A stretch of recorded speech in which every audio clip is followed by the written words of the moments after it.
Okay, good morning everybody. I am Dr. Ottilia Brown. I work at the LightHouse Arabia and I'm going to be talking to you today about what to do when you worry too much, specifically focusing on anxiety. So just before we get started with that, I just thought I'd tell you a little bit about the LightHouse Arabia, although most of you are probably familiar with it already. It's one of the biggest mental health clinics in the UAE, in the GCC. And we have 30 plus clinicians and counting. We're constantly recruiting. We work across the lifespan. We work with individuals, groups, couples. We do a lot of community work, corporate work. We also offer free of cost services. And it's the Lighthouse is the home of the Ramey Grief Center, where we offer free of cost grief services, support groups, one-off grief consultations, and there's a number of other free services that fall under the Ramey Grief Center. We really work across different organizations, and we have a passion for spreading the message of mental health in the UAE, in the Middle East. So as we get on with today, and just giving you an idea of what to expect today, I also just want to mention that anxiety can be a very difficult condition to live with. And one webinar is not necessarily going to be, addressing all of the challenges that you may be having. And in some cases, there may be a need to also access professional assistance from a psychologist, a psychiatrist, a counselor. And therefore today is more about understanding anxiety, understanding what happens in our brains and in our bodies when we have anxiety, and offering some strategies on how to manage what happens in our brains and our bodies when we have anxiety. It's important to keep in mind that I don't necessarily think that with one webinar, if this is something that's causing an impact on functioning or really adversely affecting your life, that one webinar is going to fix that. I hope, though, that you will all be able to get some strategies and tips on how to manage anxiety when it does come along and you are dealing with anxiety, because starting with the brain and understanding anxiety and the brain, just to know that we all have it. We all have anxiety at some or other point in our lives. We will experience anxiety. It is in our wiring. It is why we've survived as a species. Anxiety gives us an indication that something's off, or there's a threat, or there's something that I have to plan for, or something I have to be concerned about. So anxiety is a normal part of life. It is in our wiring. It is not good or bad. It is just there. It's part of being human. Now, of course, it can get to a place where it's really impacting our lives. But as a general way of being, sometimes we have moments of anxiety, maybe just before you are presenting something at work, or just before you are going to meet someone new. You might have a twinge of anxiety, or before an exam, for example. So it's a normal part of our everyday lives. I think it's important to just distinguish between fear and anxiety, because fear is really an immediate reaction to a threat in our immediate environments, whereas anxiety is more concern about something in the immediate or long-term future, and there tends to be a lot of thinking that happens around that anxiety and the thing we're concerned about. So it can be helpful to think of anxiety on a continuum, because as I said, we all have it. No anxiety, not good for us as human beings, because then we could engage in reckless actions, we would be careless, because anxiety tells us be careful, watch out for that. Think about your drive on Sheikh Zayed Road. You're mindful, or any busy highway in a busy city. You're a little bit anxious when a car tries to swing in ahead of you, tries to overtake, but hasn't left enough space. And if you didn't care, there might be an accident. If you didn't react in that moment, if you had absolutely no anxiety, there might be an accident. On the other hand, anxiety can be clinical, We can have panic-like symptoms. We can feel paralyzed by the anxiety. It can really get in the way of our day-to-day functioning. We could freeze when we have to present, for example. It can really take away from what its actual function is, which is to help us perform at our peak. That's when we have optimal anxiety. This is when anxiety comes up just before we have to do something important, and it fuels us. It gives us that little boost, that little bit of adrenaline to really perform. When we have unmanaged anxiety over a long period of time, it can really tax our mind and our body. And you'll see when we talk about the brain and the body, why it can tax the body. It can tax the mind because anxiety does lead to our serotonin levels. This is the neurotransmitter, the hormone in our bodies that's commonly associated or linked to depression. It can deplete our serotonin and can result in us developing depressed mood or low mood or lack of drive. And of course our bodies as well, because the entire anxiety experience is so linked to the body and starts in the body. So let's talk about the body and the stress response. So the brain gets a message that there's something to be concerned about. And if we perceive that something as a threat or as something that we're really worried about, a whole lot of things kick into action in our bodies. Our adrenal glands will then secrete the two stress hormones, adrenaline, and after a while cortisol kicks in as well. There's dilation of the bronchioles, we might have some shortness of breath, our heart rate increases, our blood pressure increases, our liver converts glycogen to glucose. And then the important thing to notice is that certain long-term projects go offline for a little while. So there's decreased digestive system activity because the digestive system can take 40-50% of our energy expenditure, and we need that energy elsewhere now to respond to the stressor. So there's decreased digestive system activity. The immune functioning can be affected because, again, 70% of our immune cells is housed in our digestive system. So if that's not working very well, then of course our immunity is affected. Other long-term projects that can be affected are things like our reproductive health, for example. So there's a lot going on in the body and the brain when we are faced with the stressor, faced with something that causes us anxiety. We're going to talk a little bit about the fight, flight, freeze response. Now, this is specifically linked to the brain and what happens in the brain. As I showed you in the previous slide, it all starts in the brain. The brain gets the message, there's something that we have to react to, and then it sends the message to the adrenal glands, and from there everything kicks in. The muscles tense and so forth. So, of course, it starts in the brain, so let's talk about what happens in the brain. And I'm going to just use my hand to demonstrate it to you. And as I'm talking about it, maybe think about the last time you felt anxious or stressed about something and what would have happened for you in that situation. Just a quick little reflective moment as we go through this.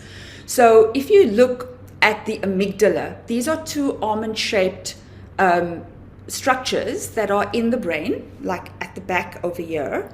And the frontal cortex, which is this part, the higher cortex or the neocortex, it has different names, the frontal lobe, this part of the brain, is where we experience and what we use for emotional regulation, decision making, organizing things, problem solving, higher order functioning that human beings do, happens in this part of the brain.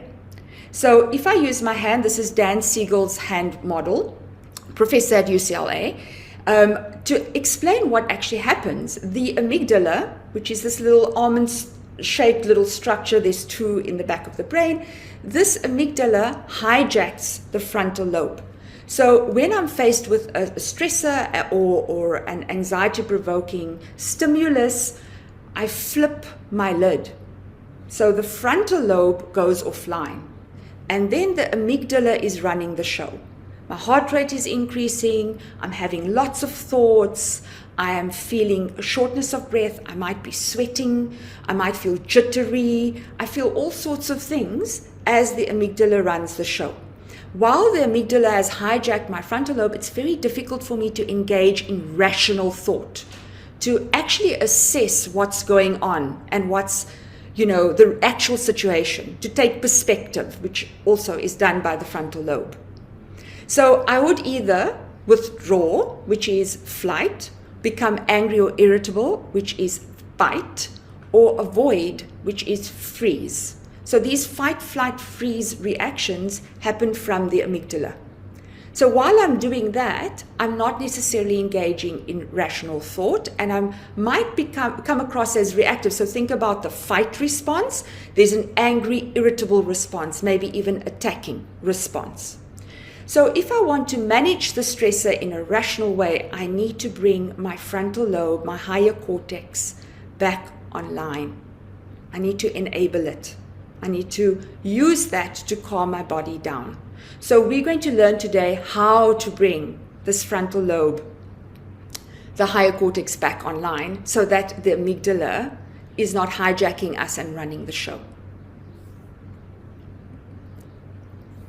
We're going to talk a little bit about the freedom to choose. So in the previous slide, I mentioned fight, flight, freeze.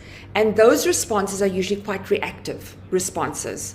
And we don't necessarily feel like we have a choice in that moment. It almost feels like we've been taken over. What we want to learn to do is respond to the stressor or the anxiety stimulus. So we need to create a gap between reacting and proactive response.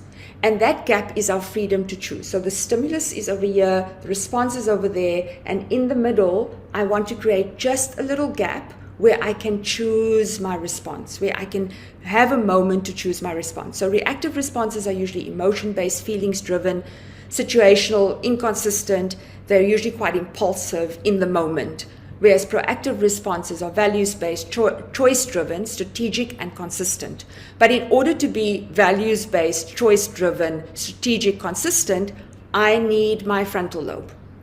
So in that little gap that's created between the stimulus and the response, that's when I need to bring my frontal lobe back online.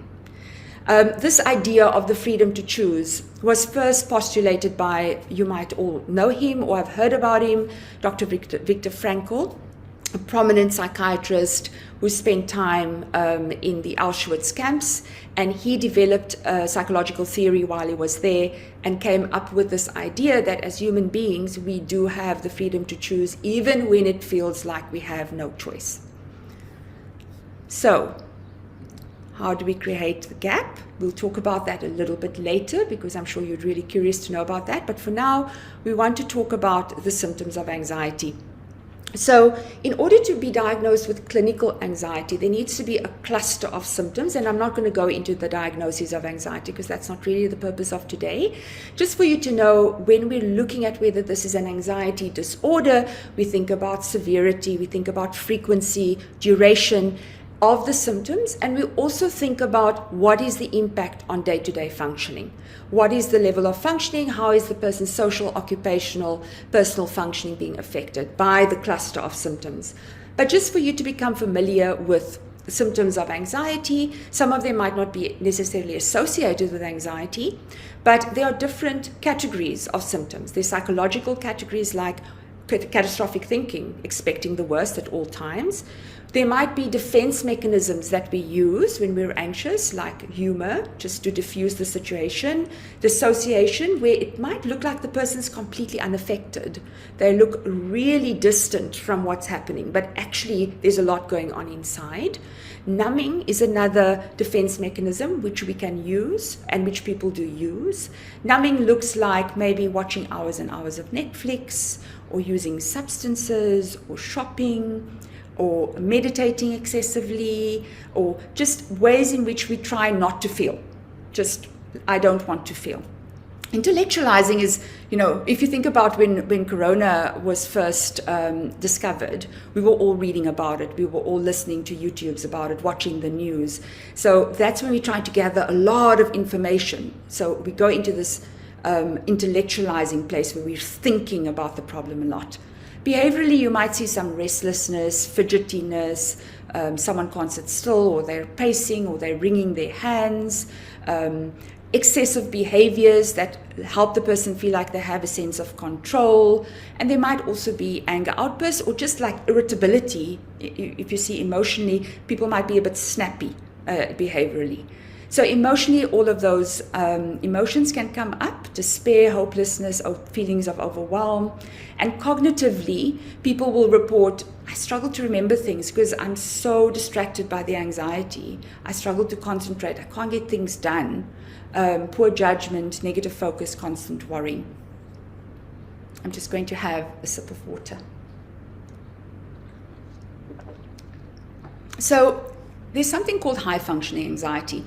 And you may know a lot of people, or even be able to identify with this yourself, where there isn't an obvious impact on functioning. The person looks actually like they're doing incredibly well, but there is a lot of anxiety driving this appearance of wellness and this appearance of efficiency and hard work.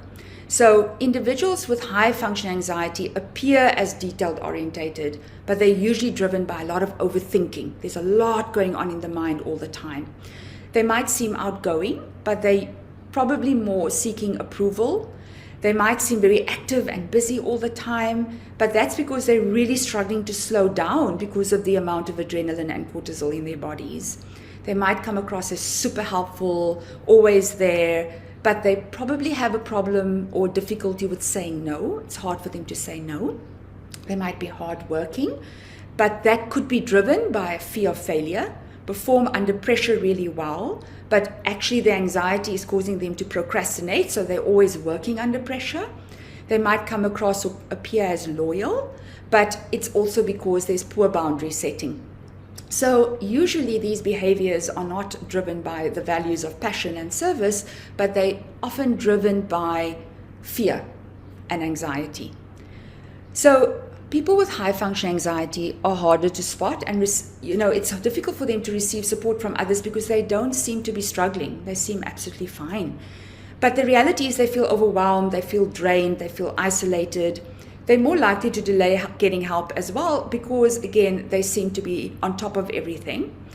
And that is also important to them, to seem on top of everything and to convince themselves that they are. They incur high cost to work satisfaction, health, and relationships, and often will end up either having a blow up or what we call a meltdown because they go for such a long period of time until their nervous systems can't anymore. So now we're going to talk about that gap, creating that gap between stimulus and response, and changing our relationship with anxiety and having a better relationship with anxiety. So some people are prone to panic attacks, and a panic attack often is thought of as something that has a very specific trigger, and it doesn't necessarily. You can be going about your day, eating a normal meal with a friend, out shopping, watching TV, and suddenly a panic attack arises. And in other cases, it can be very clear that there's a specific trigger. So it's important to know the signs. There's a number of physical symptoms that happen, like shortness of breath, a feeling of being choked, increased heart rate, sweatiness, sometimes specific to the palms, but can also be sweatiness all over, feeling really hot. Some people will say they have tingly feelings, a strange sensation in their heads, headache.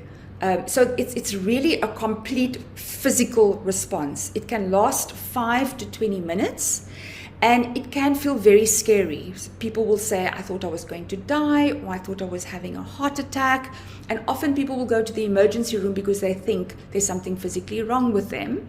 And once tests have been done, nothing physically has been found, then often panic would be diagnosed. So certain things to do when experiencing a panic attack is to say, I am experiencing panic. I know this is not dangerous and I can't die from it. I'm safe, this will pass. So naming it, saying what it is, and reminding the self that it's not dangerous is very helpful. And then breathing is the next thing that's really important to do. Now, this doesn't mean that the panic attack is going to stop dead in its tracks. It might have to ride the wave and finish, But this definitely helps bring it under control and helps with how you feel after the panic attack, because people often report feeling very unwell afterwards. We recommend 4-7-8 breathing for a number of reasons. So 4-7-8, because 4 is the in-breath, 8 is the out-breath. You'll see that the out-breath is longer. So when we have a longer out-breath, we actually bring our parasympathetic nervous system, the part of us that relaxes, that digests our food, that rests, that part of the nervous system that's activated when we're doing very relaxing activities, comes online faster when we have a slower out-breath. So in other words, I can bring my frontal lobe back online faster when I have a slower out-breath. So 4 in to really take in enough oxygen. 7 is to hold the breath so that your tissues, your cells are being oxygenated. And 8, slow out breaths to get rid of as much carbon dioxide as possible. Just to do this gently over and over and over until there's a calming effect.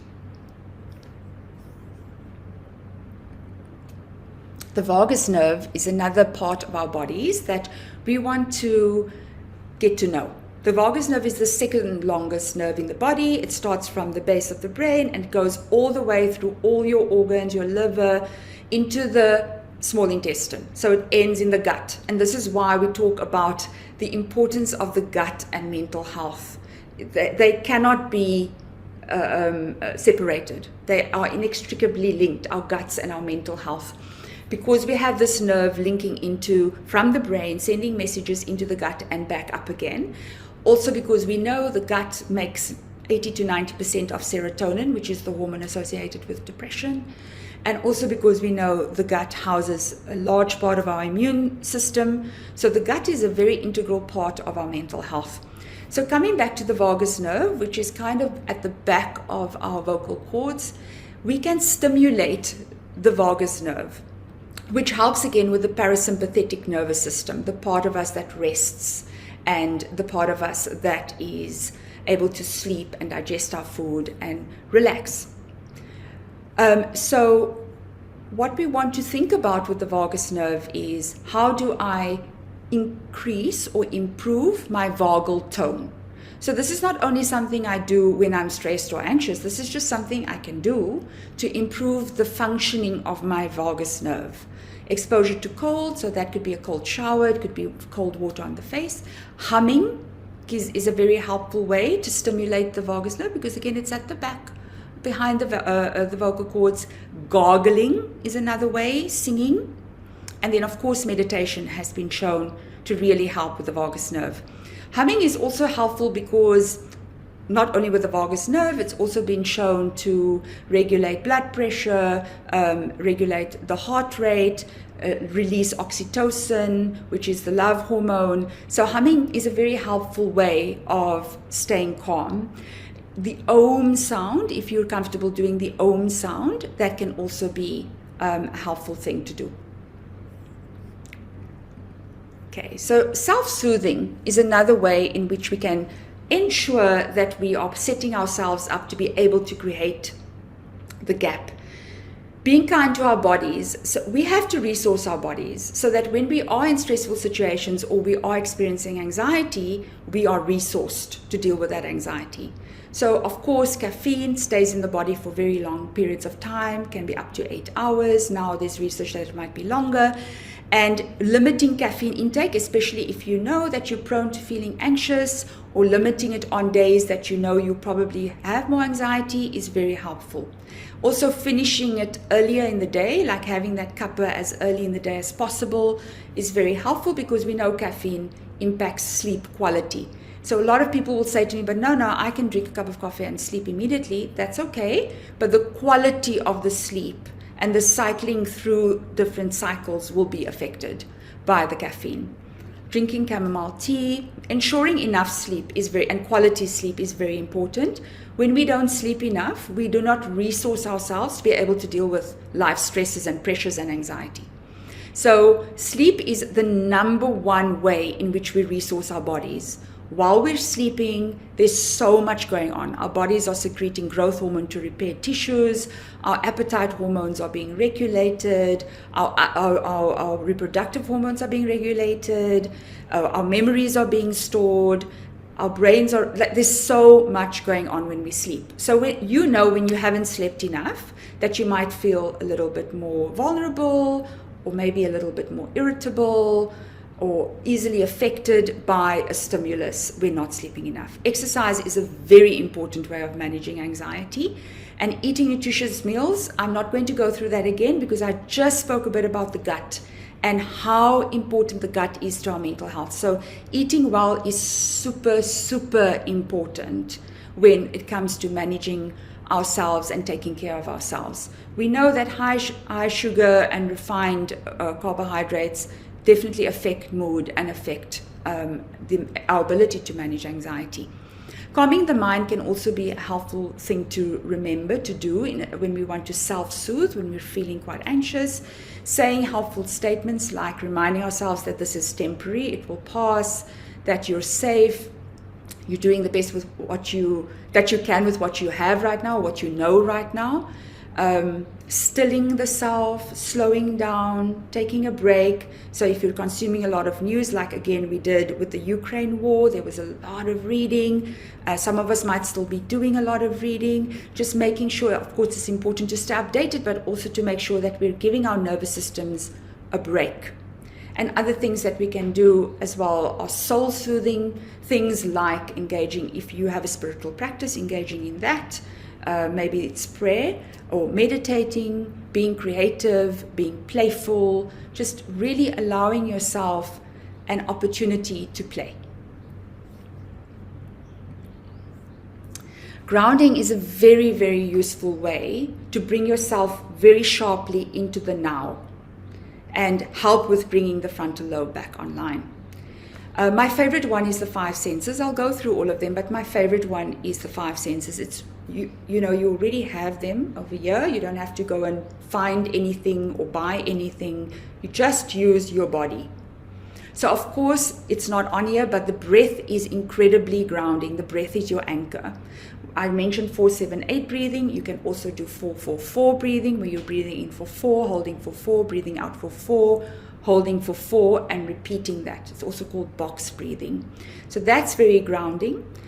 Using the senses can be very grounding. So you can think about 5 things you see, 4 things you hear, 3 things you smell, 2 things you feel, 1 thing you taste. You could go through that to ground. You could also use one of the senses. So things I see in the room around me, I can name objects. I can just name the color and the object. These strategies can really bring me very sharply into the now and help with bringing this frontal lobe back online. Other things I can do are taking a short walk. Let it be a mindful walk where I'm focusing on the walk and maybe my breath as I'm doing that. Smell is a very useful way of calming down the nervous system. So aromatherapy is useful. Having something like a scented candle around, or anything that smells really good and comforting for you. Inhaling that can very quickly bring the nervous system down, calm things down. Salt baths. Orientating yourself in the here and now, just saying today is this date, this time, I'm where I am, this is my name, just orientating here and now. Using the feet can also be, it's not on here, but just thinking about, grounding yourself. So putting your feet very firmly on the ground, taking off the shoes and just focusing on each foot, each toe, the ball, the side, the heel, and pressing the feet into the ground can also be really, really grounding and help with bringing that frontal lobe back online. We're going to talk a little bit about feelings now. We've talked a lot about the body and getting the nervous system regulated and creating that gap and helping your nervous system to respond instead of reacting, so calming things down. Now we're going to talk a little bit about feelings and thoughts. So willingness and acceptance is a way of being with our feelings. You may have some ideas or thoughts that some feelings are not good to have, or I should not have them, or they're interrupting my life or taking away from being happy, or I don't have the time to feel that right now. I've got so much to do. So sometimes a lot of energy goes into not wanting to feel something. But if we resist our feelings, without a doubt, they will persist. They will come back, because feelings are data. They're messengers. They're here to give us a little bit of information on what's going wrong. Oops, my apologies. What's going wrong? What do I need to attend to right now? I know there's questions in the Q&A box. I'm going to get to them at the end of the session. So when our emotions come up, we really want to rather attend to them. The 90-second rule, actually written about by a lady called Jill Bolt Taylor, who had a stroke and lost, I think, functioning of the one side of her brain for a period of time, and then wrote this book, A Stroke of Insight, I think is the name of the book. She talks about the 90-second rule and the fact that there's a chemical reaction in our bodies that lasts about 90 seconds when we have a feeling. And then we, with our brains, we tend to overthink, and then that feeling will continue over a period of time. So we think ourselves into having more stress or having more anxiety. We are, at the end of the day, I think one of the neuroscientists, or a scientist called Robert Sapolsky, he said, we're the only species that can think ourselves into distress. So in the absence of an actual stimulus, we can have thoughts that get us to have that whole physiological response that I explained earlier. So it's really important for us to be able to go with, okay, there's something, sadness, anxiety, fear, irritability, anger, annoyance, loneliness. There's something there. Let me have that, give myself permission to have it, instead of resisting it. When I resist my emotions and I don't listen to the message, they persist because they're trying to tell me something. So someone will say to me, you know, I've lost a loved one and I don't have time to grieve because I'm really busy with work and family and there's so much demand. And over a period of time, they will come and say, oh, now I have anxiety, or I have depression, or I'm just very angry. I've never been an angry person before. And when we sit and we unpack, there's actually some feelings there that are not being processed, but they have to find a way to be heard, so they become louder and they convert into something else that makes the person stop and attend. So what we could do instead is have the willingness to be with what is and what comes. We talk about the soft front and the strong back. So the soft front is where we allow the vulnerability and we allow ourselves to feel. And the strong back is where we know that if we do that, we are actually going to be able to move through those emotions with more ease. And in that knowledge, we have that strong back. Something else to think about is what is in our control. So as I mentioned earlier, as human beings, we can really overthink things and we can cause more stress when we think about things in a certain way. So sometimes we will be preoccupied with things that are not in our control versus things that are in our control. So thinking about what is in my circle of control. Sometimes it's the small, depending on the thing you're dealing with. It might be a really difficult situation, a life-threatening situation, a highly stressful situation, and that circle of control might feel very, very small. But the more I hone in here on the circle of control, I might even expand it a little bit as I start focusing more on what is in my control versus what is not in my control. In these two columns, there are some examples of things that are not in my control, like the attitudes of other people, and things that are in my control, like my attitude. Things that are not in my control, like my colleagues' expectations, and things that are in my control, for example, as mentioned there. Sometimes things are so difficult and so challenging that the only things I have control over in that moment is taking deep breaths. For example, making sure I eat healthily, making sure I get some rest, making sure I go for a walk, making sure that I have a moment where I take a break, Sometimes it's very simple things, but we don't think of them as things in our control because we're very preoccupied with the challenge we're facing or the difficulty we're facing at that point in time.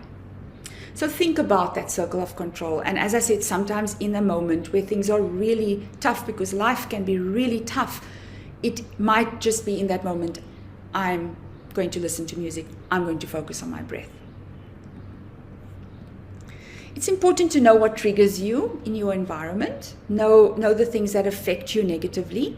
I really like the emotional contagion theory, and I think you'll all be able to relate to it, because it's about, think about when you spend time with certain friends and they're really fun to be around. You have such laughs and there's a lot of banter, and you walk away from that feeling uplifted. You feel, oh, that was really good. And then you might spend time with people where you walk away feeling drained, feeling very tired, and that could be a consistent experience you're having with that specific person or that group of people. Because of course people go through difficult times, so sometimes people might be experiencing a challenging time, and that might be draining, but I'm thinking more around people that are consistently like that, and that those experiences that you may have. So thinking about that can be helpful. Who do I want to spend my energy on, and how do I want to spend my energy? How much do I allow to enter my being? So internal boundaries. Sometimes I would want to set external boundaries, like I want to see less of that person or less of that group of people, or I want to limit the duration of time so that I'm setting those boundaries and I'm guarding my energy. Or it might be a situation where I can't do that. You know, maybe it's a situation with a specific person at work where I can't limit how much contact I have, and then I have to be setting internal boundaries. How much of that do I allow in? And something to think about or bear in mind, that neurologically we have mirror neurons, and mirror neurons really pick up on the energy of other people, the emotions of other people around us. So just being mindful of that can be helpful in setting up those boundaries. Observe what's happening, notice what's happening, don't absorb. Energy flows where attention goes. I really like that quote. And focusing the energy on the things that are grounding and that keep you in a space where you are able to have more control over your triggers can be very helpful. 1 second. Now we want to talk about thoughts, because as I said earlier, we're the only species that can think ourselves into anxiety or stress. So we need to think about, what is my relationship with my thoughts?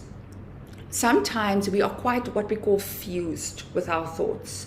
We believe we are our thoughts. We believe every thought that comes into our mind, we take it as truth.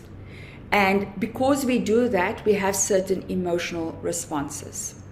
So, for example, if before this presentation I had thought, I'm not going to remember anything, I'm going to forget what to say, I'm going to make a fool of myself, my brain does not distinguish between fact and fiction. It believes me. If I had had that thought, it would believe me, and immediately my body would react. My heart rate would increase, I'd start feeling very anxious, I might feel sweaty, I might feel jittery, because I've had this thought, I believe the thought, because that's what we do as human beings, and my body reacts because that's a terrible thing if I do forget everything and I actually can't deliver the presentation. So we want to start creating distance between us and our thoughts, because most of what we think is perception. We want to be able to say, is this fact or is this perception? So when I create distance from my thoughts, I remind myself I am not my thoughts. They are thoughts. Think about when you're watching the news and there's a little line at the bottom, there's a little ribbon, and there's always words going on the bottom of the news. So if you can think of your thoughts like that, like you're watching them on a screen and they're just passing down the bottom, and you start practicing creating that distance from them, you can close your eyes and think about, where do I see my thoughts when I'm having them? Are they in front of me? Are they next to me? Are they above me? Are they below me? Where are these thoughts in my mind? And notice how we hook onto thoughts. We'll have one thought, and then we'll have a conversation with that thought, and another one, and another one.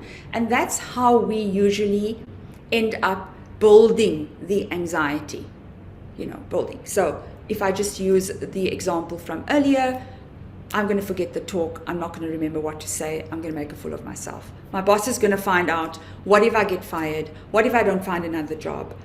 My visa is dependent on this job. How am I going to manage moving forward? It can really spiral. How am I going to pay my bills? How am I going to pay my rent? It can just explode and mushroom into a very, very, very big feeling of anxiety. Starting with one thought. What if I forget what to say in the presentation? One thought. And from there, it can mushroom.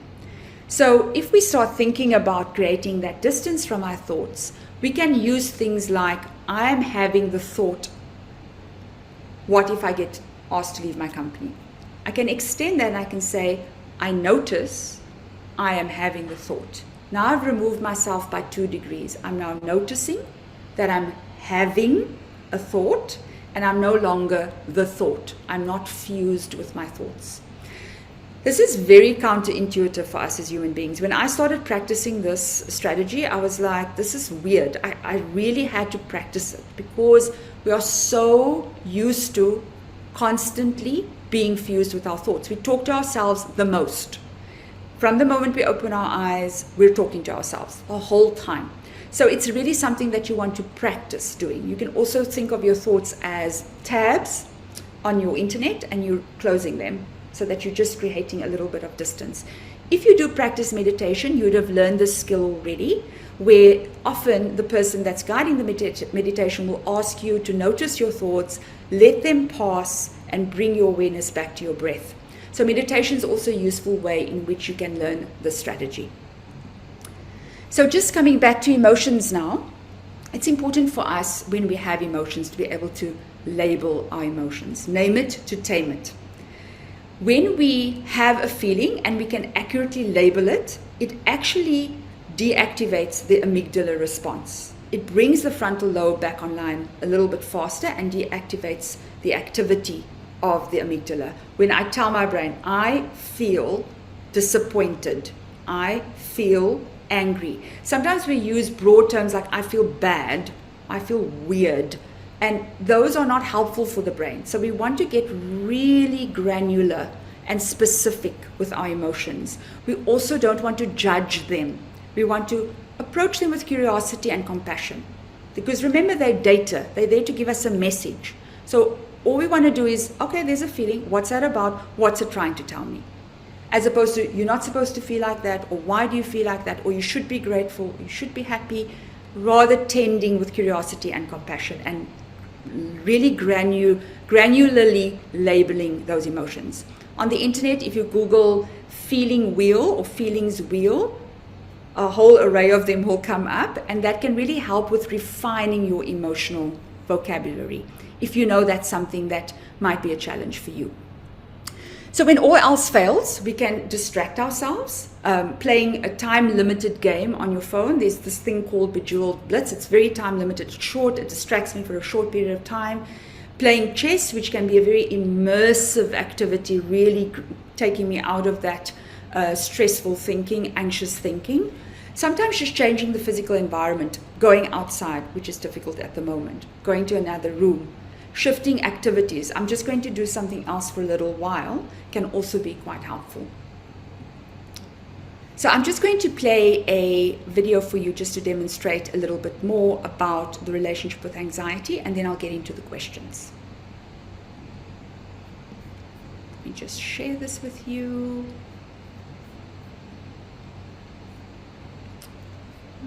Where has it gone? Ah, there it is.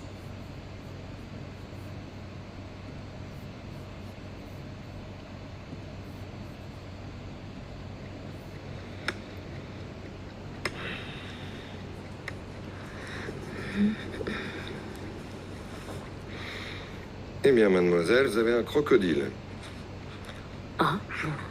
Oh, vous n'êtes pas la première, vous serez sûrement pas la dernière. On s'en sort très bien, je vous rassure.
ai marre. J'en ai marre de toi.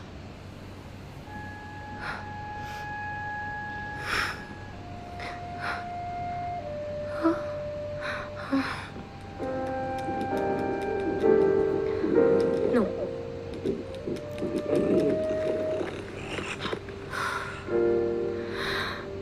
Maintenant, la limite, c'est ça.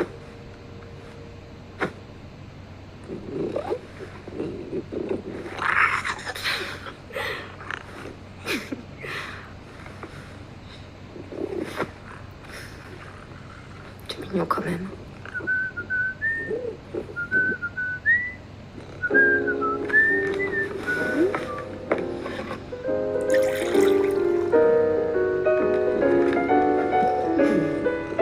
T'inquiète pas.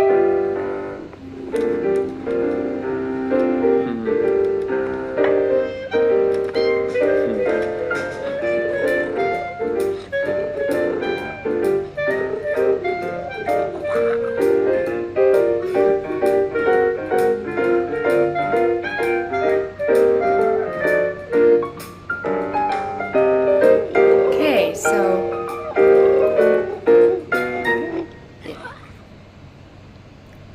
has it stopped? I have taken Just 1 second. For some reason, it hasn't stopped. learning Wait a second. courses. These are the 5 top learning courses that have helped tens of thousands of people just like There we go. I'm glad you enjoyed the video. I can't take credit for it, but I'm glad you enjoyed the video. I want to get into the questions. Let me just go back to the presentation. Because I want to show you some social media handles that you can use as well.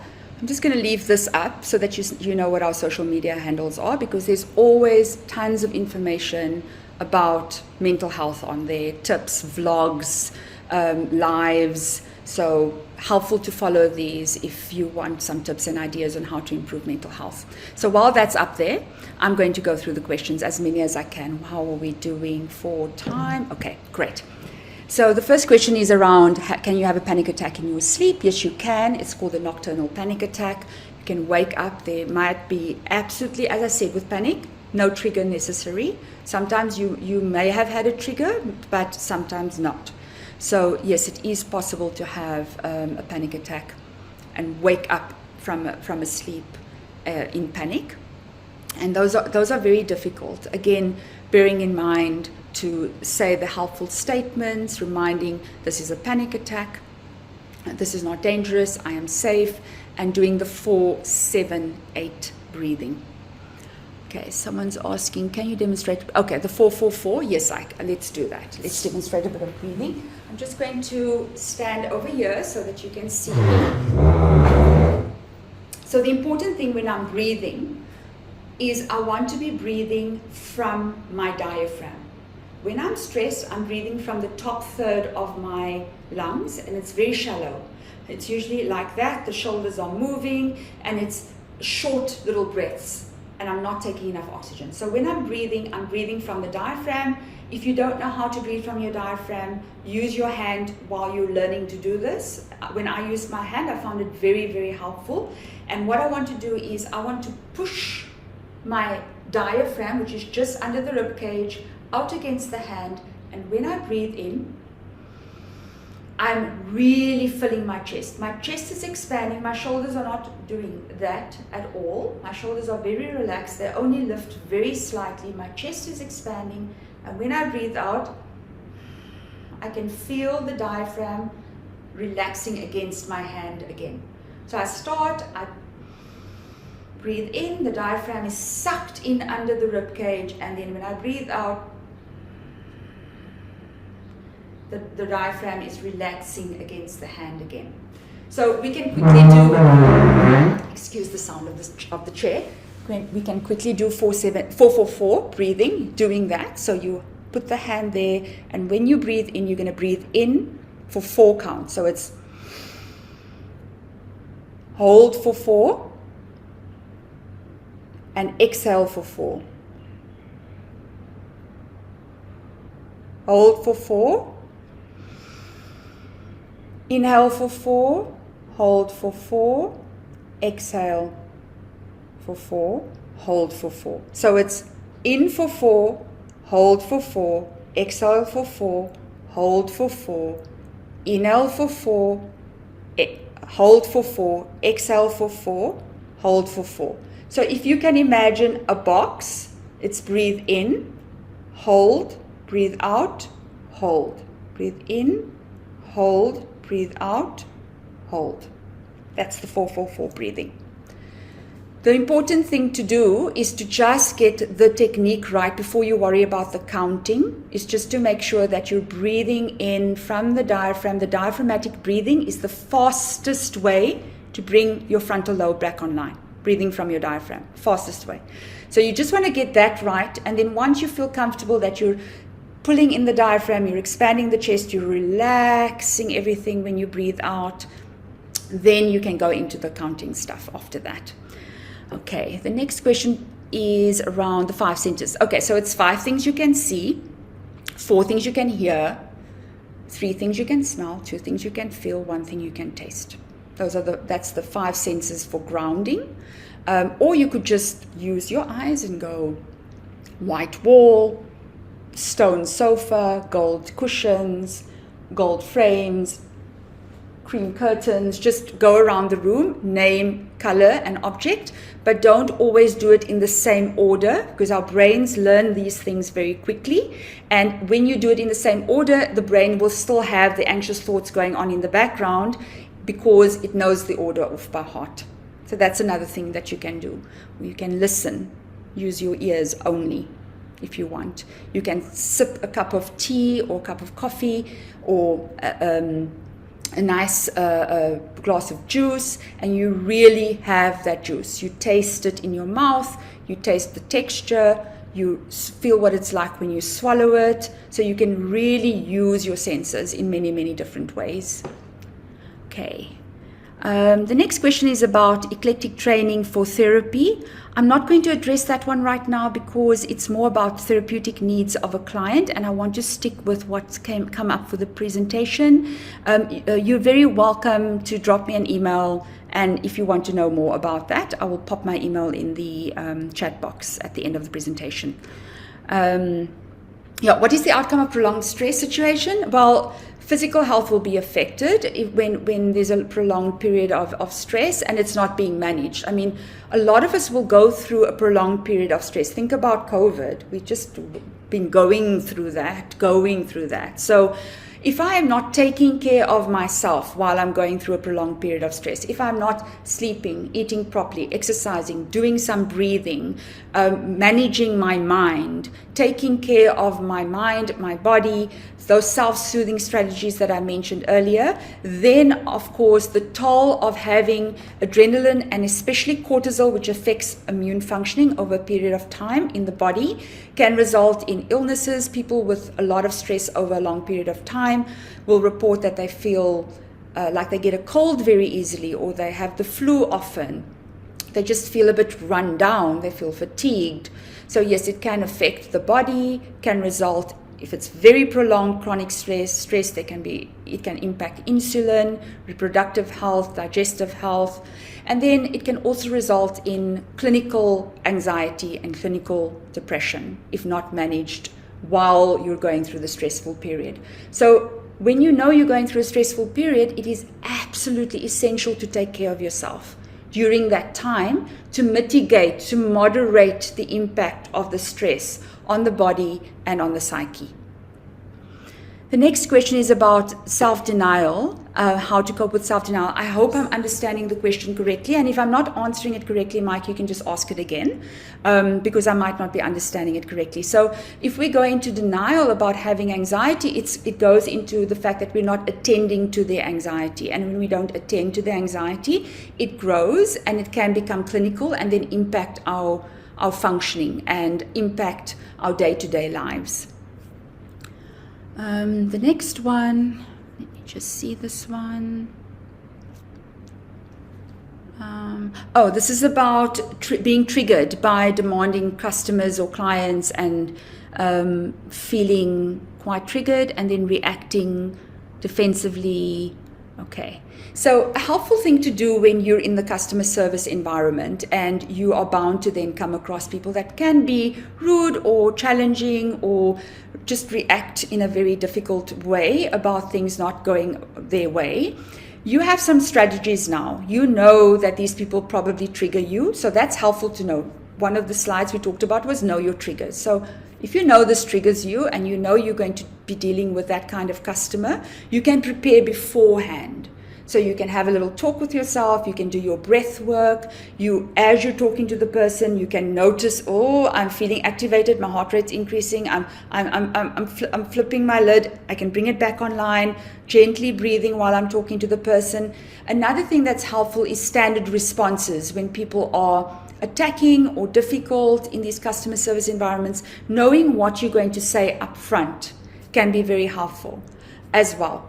So of course we're not always prepared, we don't always know we're going to be dealing with someone that is challenging, so if it happens in the moment, again, have your protocol in mind. I'm going to breathe, I'm going to do this, I'm going to say that, I'm going to say it like that, and then once I move away from the person, I'm going to expel maybe the anger I feel or the frustration I feel towards that specific person. So it's creating the gap. The stimulus is the angry customer, and I don't want to react defensively or verbally attack the customer. I want to create the gap so that I'm responding, so that I'm staying true to who I am when I'm responding.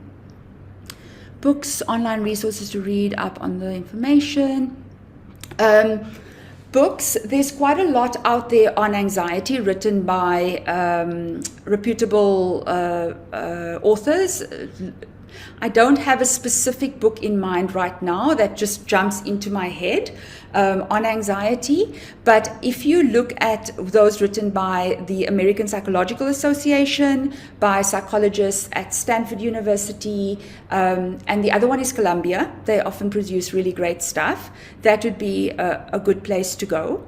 And then also listening to podcasts can be very helpful. People that do mental health podcasts, I know the Holistic Psychologist does those. There's quite a few out there that do that kind of work.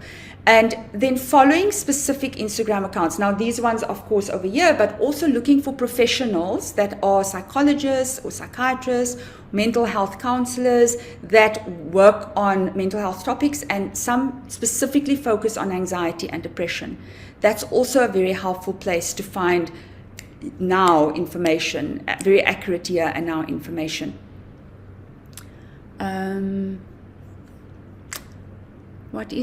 What if it is very, I have 1 minute left. Yeah.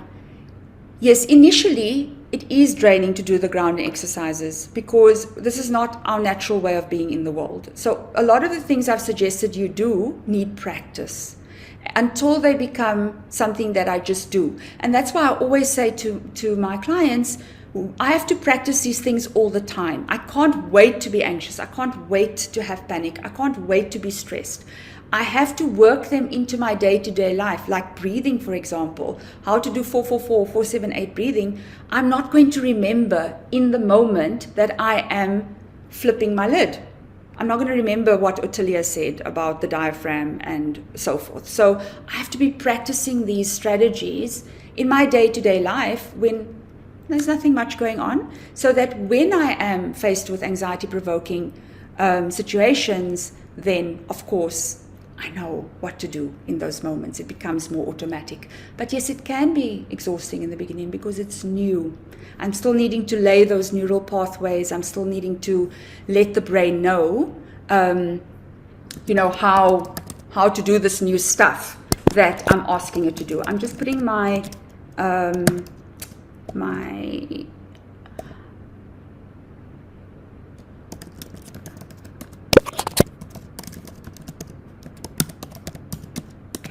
There was a question about training and eclectic training. So if that individual can just send an email to this email address, that will be great.